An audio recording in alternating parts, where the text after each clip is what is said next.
But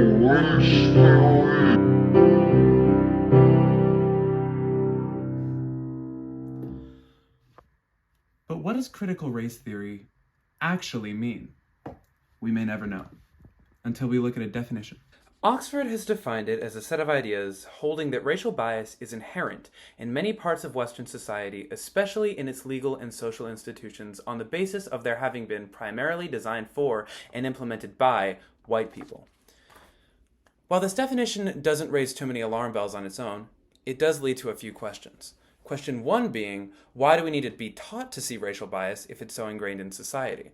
This is a great question, but we'll get to it later. Question number two is, why is pointing out the fault in these systems that date back so long important? I think this one is pretty simple. Critical race theory is, at its core, a lens through which to view history. And it's less a question of why go through the effort of including the fault, and more a question of why would we go through the effort of omitting it. This leads to the next question, which is, why Western society? And it's just because that's the one that's relevant here. Sure, I'm just as inclined to not do slavery after looking at slavery anywhere else in the world as slavery here, but Roman slavery doesn't influence my legal system. American slavery does. Question number four, why relate systemic societal issues with systemic legal issues? Don't the two deserve their own discussions? I think now is as good a time as any to talk about how critical race theory ended up forming. A lot of you might be thinking that a bunch of academic leftists gathered into a dimly lit room for years and figured out the most diverse, equitable, and inclusive way possible to relate everything back to American racism. I don't know how well lit the room was. At the University of Wisconsin-Madison, groups of legal scholars came together to counteract the corruption in the American legal system. There was a group focused on women's issues, there was a group focused on those living in poverty, but there was no group for counteracting racism. So, in 1977, a group of black legal scholars got to work. Their movement was known as Critical Legal Studies and was initially meant to focus exclusively on law. It wasn't until the mid-90s when they integrated with the legal scholars who were forming critical race theory. This group was focused on using their expertise to bring racial justice outside of the legal system. This was most crucially focused on the education system, predominantly offering pointed history classes for CRT in college. The reason that CRT was felt so strongly in K-12 schools was because of the need to counter-lobby against the United Confederate Veterans, the United Daughters of the Confederacy, and Sons of Confederate Veterans. Boy, is that abhorrent organization fun to say. Sons of Confederate Veterans, Sons of Confederate Veterans, Sons of Confederate Veterans. Anyway, the narratives taught in primary schools were carefully constructed to mislead students of all races about the realities of slavery. To go back to question two, the curriculum did leave out anything that would implicate white Americans with former or present systems of racism, and by extension told an unhelpful, misleading story. When I was in the 4th grade, my teacher sat us down on the first day of school and said, "I really believe in the curriculum I'm teaching you this year, but I'm going to start off by saying something no one's making me say." Naturally, this slight rebellion caught the class's attention. She continued, "You all will wonder at times, why am I learning at this?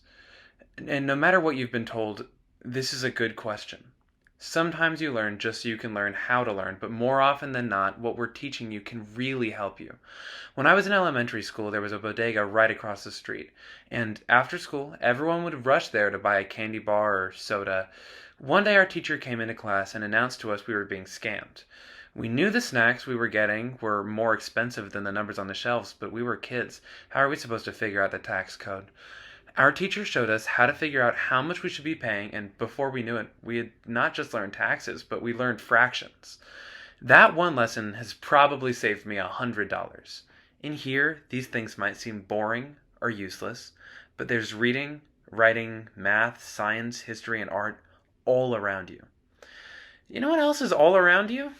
Saying that critical race theory is the point of education sounds ridiculous. None of my great-great-grandparents were born here. I don't come from slave-owning lineage. Why should I be made aware of racism through a history that doesn't include me?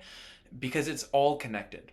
The 13th Amendment, the amendment that ended American slavery, actually didn't do that. In most of America, currently, slavery can still be used as a method of punishment, and that's written into the law. I think the idea that a white student is going to hear that fact and go, oh my God, I'm part of the same race of people that wrote that law. I'm the worst. It's a total fiction. But what I think is a lot more likely is that a student of any race is going to hear that and go, wow, that's a problem. I should fix it. That entire map was read as recently as 2017. It took people who were educated on this issue to make a difference and make the problem known. Yes, critical race theory arose because of deliberate action, but it was a total inevitability.